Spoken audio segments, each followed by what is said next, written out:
All the articles you have come to love in Horse and Rider magazine are now available in this podcast, Horse and Rider on Audio. Each article is released as its own separate episode to make them quick and easy to listen to. Search Horse and Rider on Audio on your favorite podcast player, and you will never miss an article.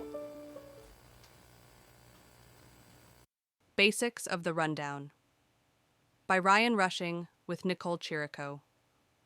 A sliding stop is one of the most exciting parts of a reining pattern, but it's also a manuweaver many riders struggle with getting right when they're in the show pen.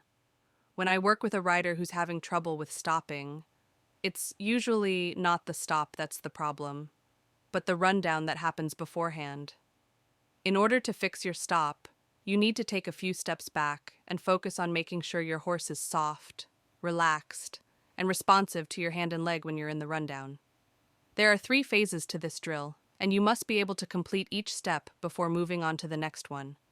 If you don't, it'll be harder to fully diagnose what's causing your stopping problems. Depending on the level of experience you and your horse are at, you might need to spend more time on the first or second part of this drill before going on to the next step. And you might spend multiple days or even weeks working on the first 2 parts of this drill before going to the third and final phase. Step 1. Phase 1 begins before you even approach the rundown. To start, I pick up a lope and go around the end of the arena, like I would if I were showing. I make sure I'm able to steer my horse around the corner with my rein and outside leg, and that she moves her whole body over when I ask her to. I want her to almost swing around the corner like a gate, rather than bent like a merry-go-round. If I feel that she's leaning to the inside or outside of the corner, I go to my hand and squeeze with both legs to get her to straighten back out and stop leaning. If she's bent coming out of the corner, she's more likely to be bent when I ask for more speed and won't be able to straighten out as easily. Step 2.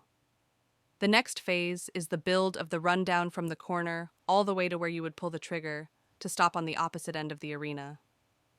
To ask for an increase in speed, I bump on her sides with both legs evenly to push her forward. However, it's important to remember to use your legs, and not necessarily your spurs, when you're pushing your horse forward to ensure you're properly cueing him. My horse should continue to be relaxed and stay in a straight line, even with the build of speed. If she starts to build speed, but also begins to lean, I'll steer her in the opposite direction on a new line and continue going forward and straight. Step 3. The other problem that can happen when you add speed to your rundown is having your horse start to flatten out or get tight. This is why most people run into issues when they stop. If my horse is tight or flat when I ask for the stop, she's not lifting up her shoulders or staying round, and is more likely to jam up on her front end and throw me forward and out of position. If my horse is getting tight during the rundown, I'll softly break her down to a trot and work on rounding her body back up. It's very important that I stay slow with my hand and leg when I ask for this transition.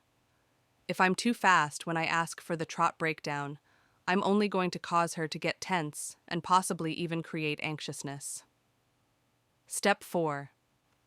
I go to 2 hands when I break my horse to the trot and use my legs to push her up into the trot, to round her back and lift her shoulders up. If I run into some tightness or resistance, whether she's not wanting to round up or if she's leaning into my leg, I keep pushing her forward until she softens and straightens out underneath me again. I'll trot circles both ways for as long as I need to, and once she's soft, I'll ask her to lope off again. When she starts to get tight again, I'll transition her back down to the trot and do the same thing all over. Step 5. Once I can run my horse down, going both directions, with increased speed while staying soft, relaxed, and straight, it's time for phase 3, which is where I pull the trigger and ask for the actual stop. This should be a positive experience for your horse, something to let him know he's doing everything else right. If you ask your horse to stop and he's not as soft as you need him to be, go back to the first 2 steps of this drill before trying it again to avoid creating any bad stopping habits.